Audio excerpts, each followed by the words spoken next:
చుట్టాల రూపంలో ఉన్న శత్రువులను గుర్తించే 5 ముఖ్యమైన లక్షణాల గురించి ఇప్పుడు మనం ఈరోజు వీడియోలో తెలుసుకుందాం.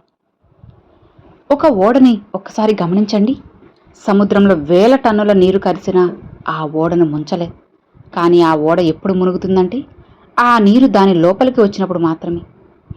సరిగ్గా అలానే ప్రపంచంలోని ఏ కోటైనా ఎంత బలమైనదైనా సరే ఎప్పుడూ నేరుగా ముందు నుండి జరిగిన దాడిలో పడిపోలేదు.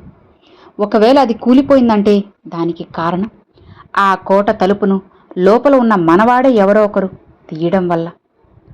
బంగారు లంక కలిగిన రావణుడు కాలాన్ని కూడా బంధించగలిగే శక్తి ఉన్నవాడు శ్రీరాముడి చేతిలో ఓడిపోలేదు. అతను ఓడిపోయాడు ఎందుకంటే అతని సొంత తమ్ముడు విభీషణుడు తన ఇంటి గుట్టునంతా శత్రువులకు చెప్పాడు. అలానే మహాభారతంలో కౌరవుల వద్ద ప్రపంచంలోనే అతిపెద్ద సైన్యం ఉంది. అయినా సరే వారి వినాశనం ఏ బయటి శత్రువు వల్ల జరగలేదు. వారి వినాశనానికి కారణం వారి సొంత మామ శకుని.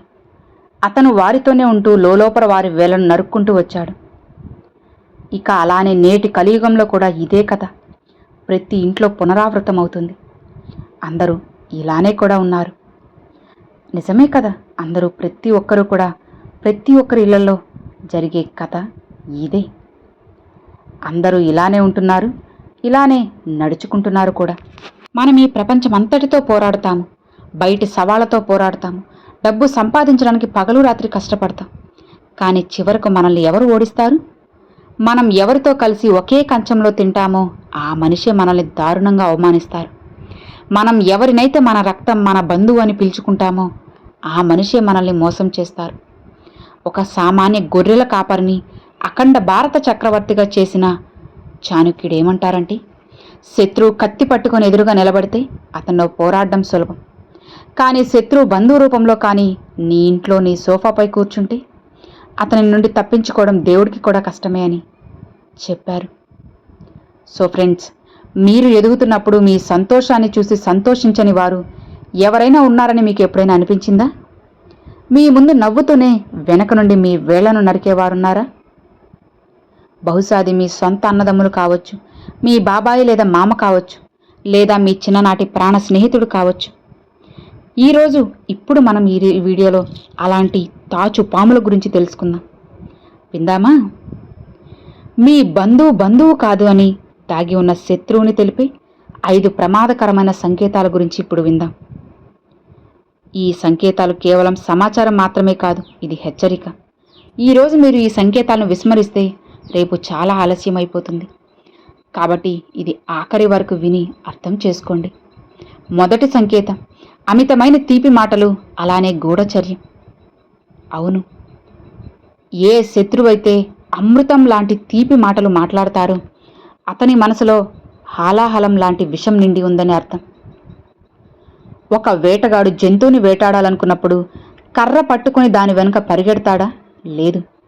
అతను నిశ్శబ్దంగా కూర్చొని ఎరవేస్తాడు, ఆ జంతువును ఊరిస్తాడు. సరిగ్గా అలానే మీ మీద అసూయపడే బంధువులు ఎప్పుడూ మీతో నేరుగా పోరాడరు. మీ ముందు చాలా తీయగా నటిస్తారు. హఠాత్తుగా మీ ఇంటికి వస్తారు. మీ పిల్లల తల నిమిరి, అరే అన్నయ్య, నీ అదృష్టం ఎంత గొప్పది, మీ ఇల్లు ఒక ప్యాలెస్లా ఉంది, మీ పిల్లలు వజ్రాలు లాంటివారు అని పొగుడుతారు. అతను నన్ను ఎంతగా గౌరవిస్తున్నాడు, నా ఎదుగుదల చూసి ఎంత సంతోషిస్తున్నాడని మీకు అనిపిస్తుంది. కానీ జాగ్రత్త, ఇక్కడే మీరు మోసపోతున్నారు. పొగిడిన వెంటనే వారి తదుపరి ప్రశ్న ఏంటి? మిమ్మల్ని పొగడ్తలతో ఆకాశానికి ఎత్తేసిన వెంటనే మెల్లగా అడుగుతారు, అవును, ఇప్పుడు మీ జీతం ఎంత వస్తుంది? లేదా అవును బాబు, ఆ స్థలం ఎంత కొన్నావు?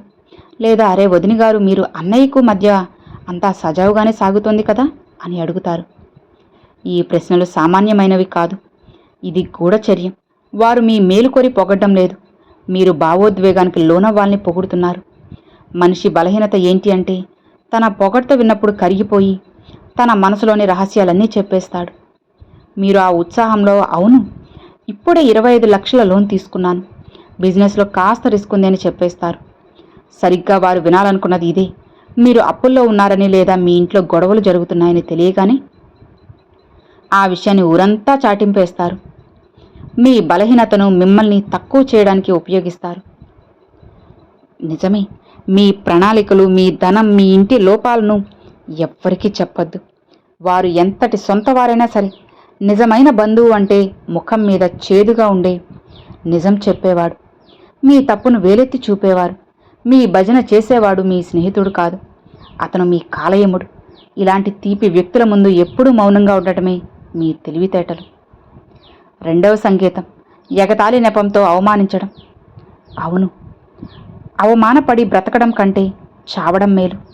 ఎందుకంటే చావు ఒక క్షణం మాత్రమే బాధనిస్తుంది, కానీ అవమానం ప్రతిరోజు ప్రతి క్షణం చంపుతుంది. మీ జీవితంలో ఇలాంటి బంధువులను మీరు తప్పక చూసి ఉంటారు. మీరు ఒక పెళ్ళి లేదా ఫంక్షన్లో ఉన్నారనుకోండి, అక్కడ 10 మంది నిలబడి మాట్లాడుకుంటున్నారు, వాతావరణం హాయిగా ఉంది. కానీ సరిగ్గా అప్పుడే ఆ విషపూరితమైన బంధువు వస్తాడు. అందరి ముందు గట్టిగా మీ వైపు చూస్తూ ఇలా అంటారు, ఏంట్రా 3 ఏళ్ల నుంచి గవర్నమెంట్ ఉద్యోగానికి ప్రిపేర్ అవుతున్నావట, ఏమైంది, ఇంకా నాన్న డబ్బులతోనే జల్సా చేస్తున్నావా అని. గాని అయ్యో వదిన గారు, మీరు ఇలా నీరసించిపోయారన్నయ్య, అన్నయ్య మీకు భోజనం పెట్టడం లేదేంటి అని అవమానించడం మొదలు పెడతారు.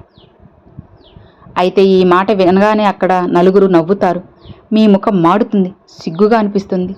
మీరు కోపంగా ఏంటి ఈ పద్ధతి అని అడిగితే వారు వెంటనే మాట మార్చేస్తారు. అయ్యో నువ్వు ఫీల్ అయిపోయావా, నేను ఊరికే జోక్ చేశాను, నీకు కనీసం సెన్స్ ఆఫ్ హ్యూమర్ కూడా లేదా, ఈ కాలం పిల్లలు పెద్దలు జోకులు కూడా భరించలేరు అని వెటకారంగా మాట్లాడతారు. కాబట్టి ఫ్రెండ్స్, గుర్తుపెట్టుకోండి, ఇది జోక్ కాదు, ఇదొక మానసిక యుద్ధం. సైకాలజీ ప్రకారం ఏ మనిషి అయితే లోపల ఖాళీగా ఉంటాడో అతను ఇతరులను తక్కువ చేసి చూపిస్తూ తన్ని తాను గొప్పగా భావించుకోవాలనుకుంటాడు. అందరి ముందు మిమ్మల్ని అవమానించి తన స్థాయి మీకంటే ఎక్కువగా ఉంటుందని నిరూపించుకోవడానికి ప్రయత్నిస్తారు. మీరొక ఫెయిల్యూర్ అని సమాజానికి చూపించాలనుకుంటారు.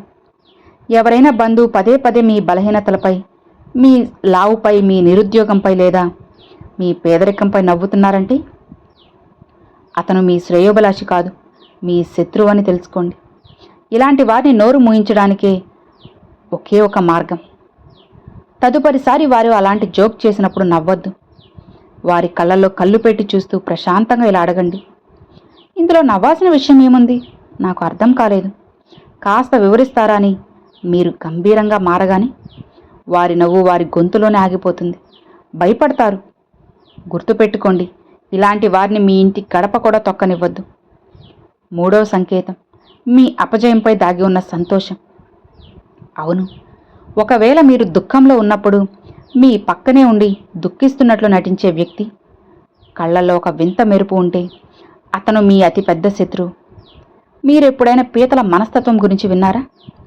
ఒక బకెట్లో 10 పీతలను పెడితే దానికి పైన మూత పెట్టాల్సిన అవసరం ఉండదు. ఎందుకంటే ఒక పీత కష్టపడి పైకి వెళ్లాల్సి ప్రయత్నించగాని మిగిలిన 9 పీతలు దాని కాళ్ళు పట్టుకొని కిందకి లాగేస్తాయి. అవి మేము బయటికి వెళ్ళలేనప్పుడు దీన్ని కూడా వెళ్ళనివ్వము అని అనుకుంటాయి. 90% బంధువులు కూడా పీతల్లాంటి వారే. మీరు వారికంటే ముందుకు వెళ్ళడం వారికి ఇష్టం ఉండదు. మీ ఇల్లు వారికంటే పెద్దదిగా ఉండడం, మీ కారు వారికన్నా ఖరీదైనదిగా ఉండటం వాళ్ళకి నచ్చదు. ఏ రోజైతే మీరు వారికి ఒక మంచి వార్త చెబుతారో, నాకు ఇలా ప్రమోషన్ వచ్చింది లేదా మేము కొత్త ఫ్లాట్ బుక్ చేసుకున్నాము అని, అప్పుడు వారి ముఖం పాలిపోతుంది. వారు ఒక వెలితైన చచ్చి బతికిన నవ్వు, అది నవ్వి సరే బాగుంది బాగుంది అంటారు, కానీ లోపల వారికి అసూయతో మంట. వీడు మాకంటే ముందుకు ఎలా వెళ్ళిపోయారు అని రాత్రంతా నిద్రపోరు. ఏ రోజైతే మీకు ఏదైనా చెడు జరుగుతుందో, మీ బిజినెస్ మునిగిపోయినా, ఉద్యోగం పోయినా లేదా మీ ఇంట్లో దొంగతనం జరిగినా వారు అందరికంటే ముందు పరిగెత్తుకొస్తారు. ముసలి కన్నీరు కారుస్తారు. అయ్యో బాబు, చాలా చెడ్డ పని జరిగింది, ఇలాంటి పరిస్థితి శత్రువు కూడా రాకూడదు, నీ చింతలో మాకు రాత్రంతా నిద్ర పట్టలేదంటారు. కానీ నిజం, వారు మనసులో పండగ చేసుకుంటారు.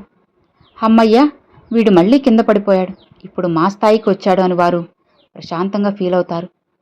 ఈ వ్యక్తులు మీ కన్నీరు తుడవడానికి రారు, మీరు ఎంతలా నాశనమయ్యారో చూడ్డానికి వస్తారు. దాని ద్వారా తర్వాత ఇతరులకు మీ వినాశనం గురించి కథలు కథలుగా చెప్పి ఆనందిస్తారు. ఇలాంటి వారికి మీ అపజయాలను ఎప్పుడూ చెప్పద్దు, మీ విజయాలను అస్సలు చాటింపు వేయద్దు.